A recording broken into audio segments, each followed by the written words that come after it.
National Training and Development Curriculum for Foster and Adoptive Parents. A child in out-of-home care is, by definition, a child who has known separation, grief, and loss. But we know that many children in care have also experienced trauma, including sexual abuse. Growing up in a safe and nurturing family is the best way for children to heal from trauma. But some parents who are fostering or adopting feel ill-equipped to parent a child with a history of sexual abuse. In this segment, we take the fear out of parenting a child with a history of sexual trauma as we learn to identify risk factors for and indicators of sexual abuse. Discuss ways to create an emotionally safe environment where children can process their experiences. Learn strategies to keep children safe and prevent further abuse. And explore ways to promote healthy sexual development. You'll hear from Dr. Shaylin Soma, an expert in child sexual trauma, and Amaryllis Garcia, a licensed mental health counselor specializing in trauma. And we'll visit with Debbie Shug, a parent coach and mother of 8 grown children, 7 of them adopted from foster care, as she describes her family's journey of healing. Debbie's story teaches us that children can and do recover from sexual abuse, that a safe and nurturing family is the most important source of well-being and resilience, and that a family's love and support can break a generational cycle of abuse.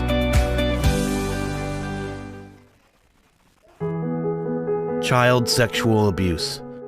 Even the words are hard to hear. Debbie Shug, adoption specialist and family coach, adoptive parent. When folks come wanting to adopt or wanting to do foster care, that's the one area they shy away from. Like, if they have some physical abuse, or if there's neglect, or if there was drug exposure, that's okay, but we don't want any sexual abuse.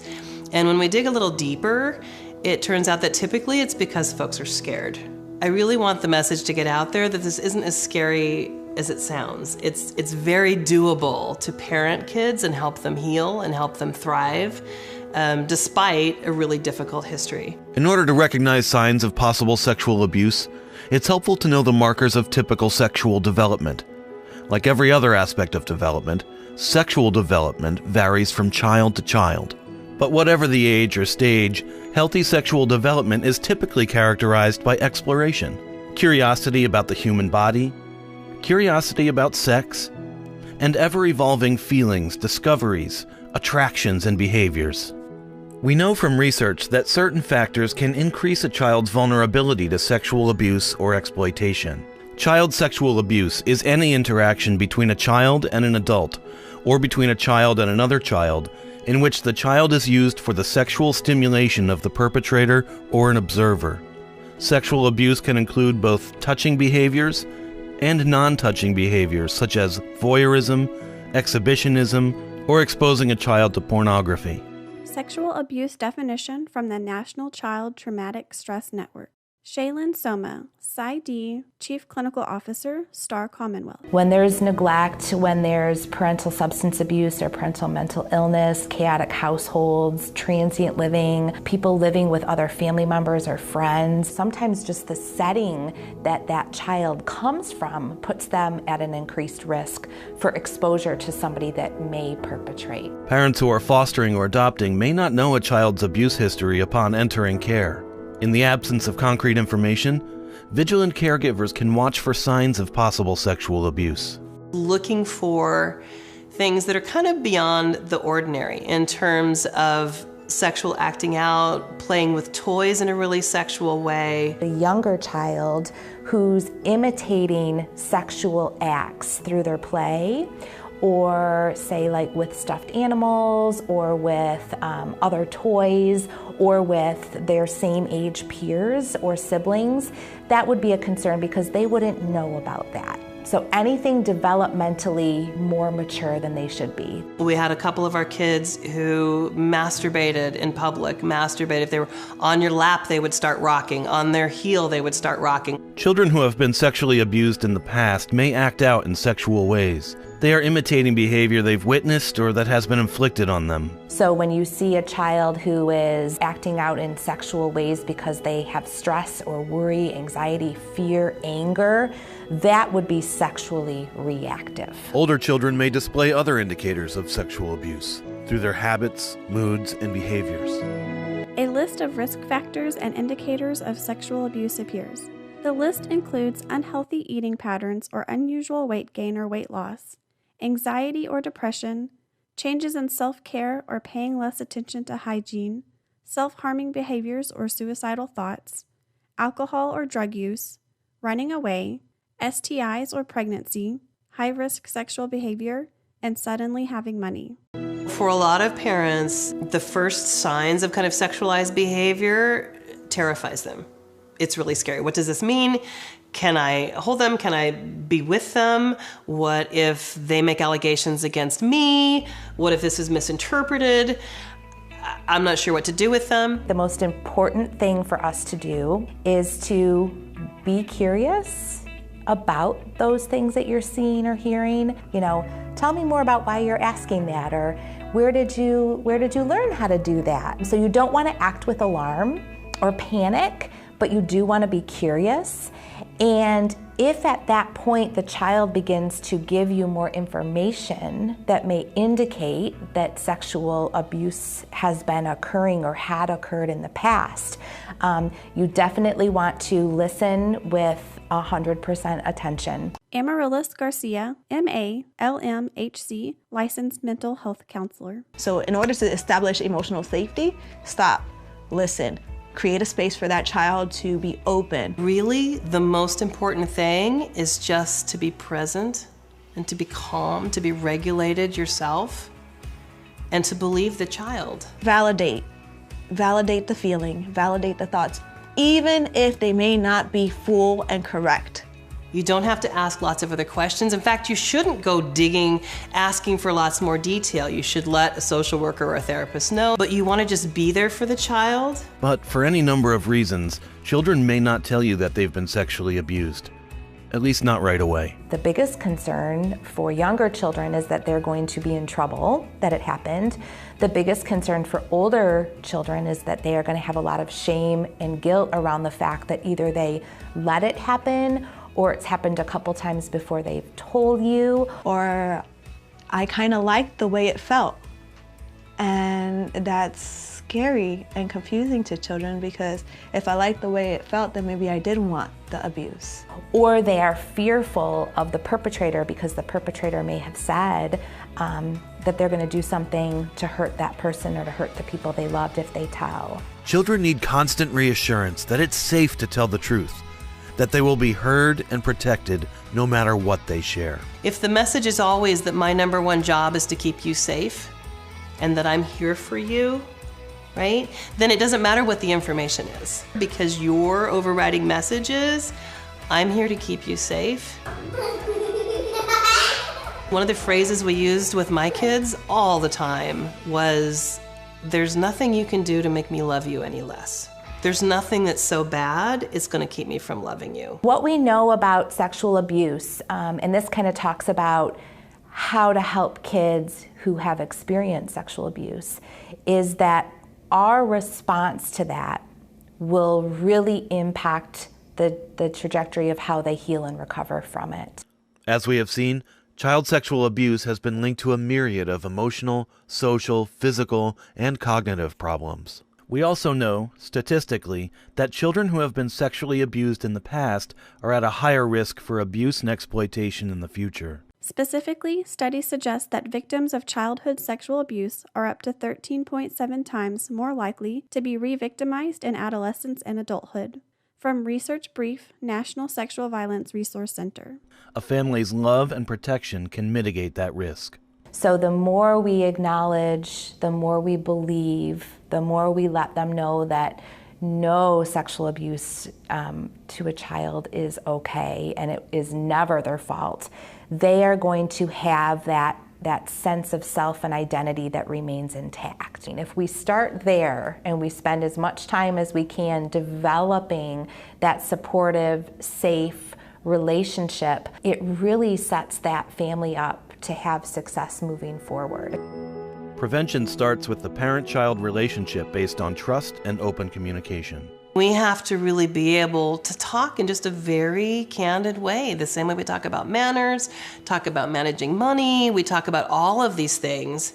We're also going to be talking about our bodies and our sexual identities so that the kids have the pieces they need to move forward in a really healthy way. One of the things I did with my girls was we would get books about our growing, changing bodies, and we would take turns reading aloud to each other, right? To get familiar with using the real words for the real parts. At the same time, parents should be careful not to share more information than the child is asking for. Sometimes kids are asking you this big of a question and you're giving this big of an answer. And the poor kid is completely overwhelmed. So really getting parents tuned into what are they actually asking and how are we just kind of giving these incremental pieces so that we're building, truth upon truth upon truth, but not completely overwhelming the kids.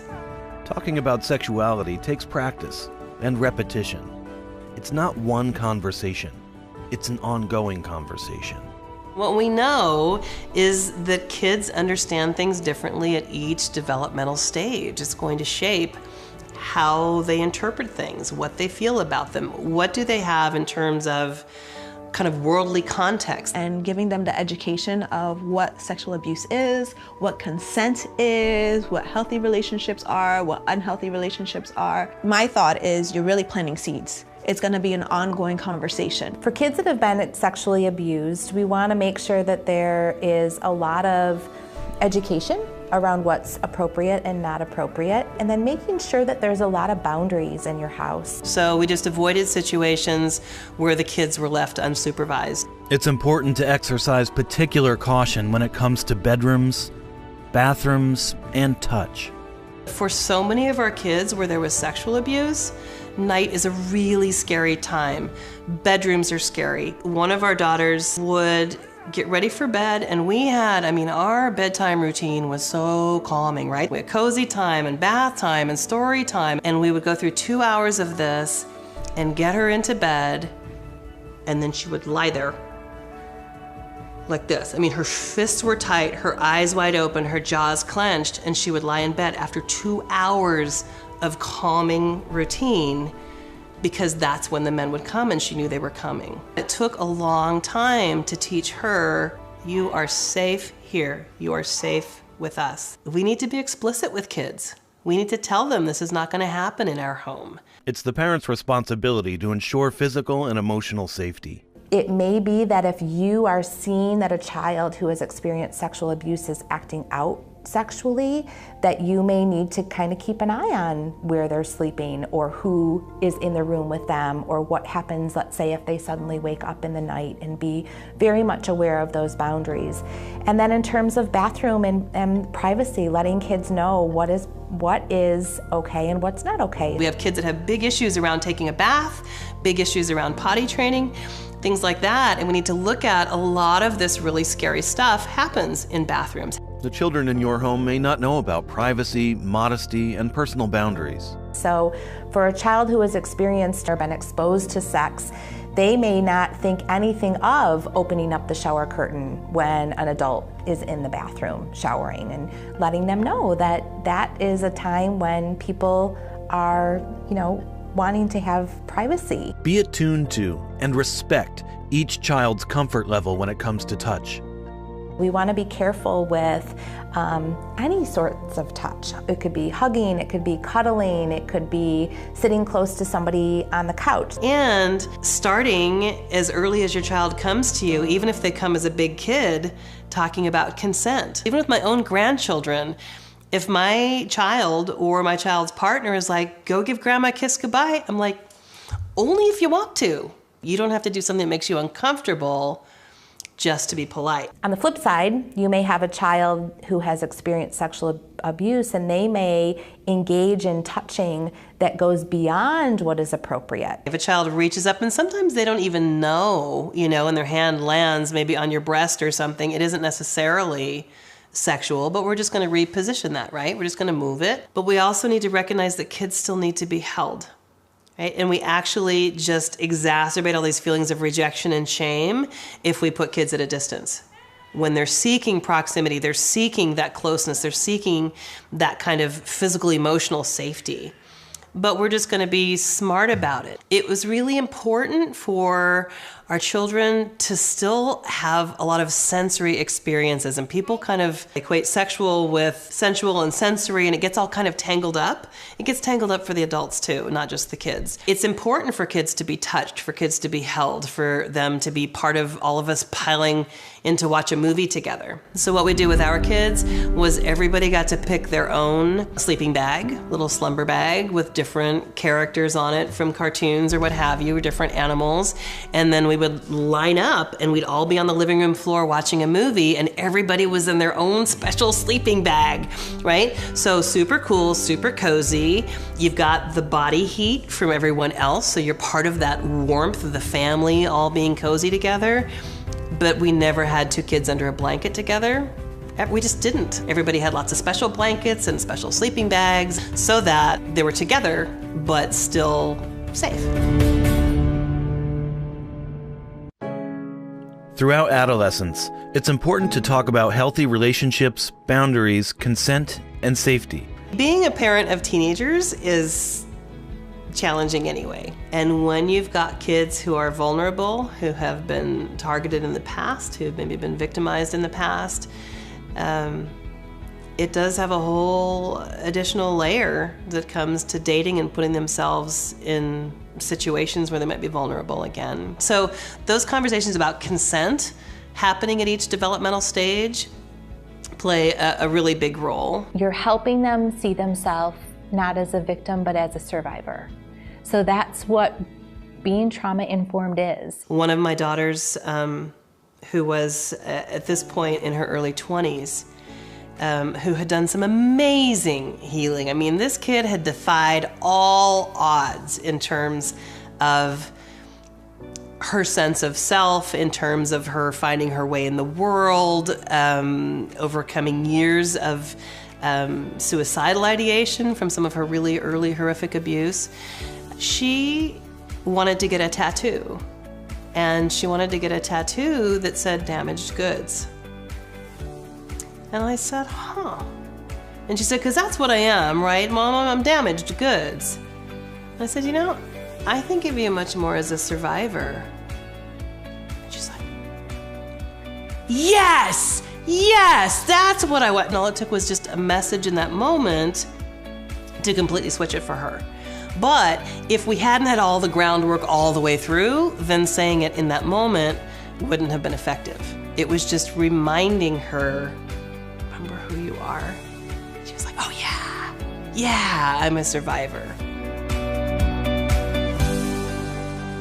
This video was funded by the Children's Bureau, Administration on Children, Youth, and Families, Administration for Children and Families, U.S. Department of Health and Human Services, under grant number 90CO1134. The contents of this video are solely the responsibility of the authors and do not necessarily represent the official views of the Children's Bureau.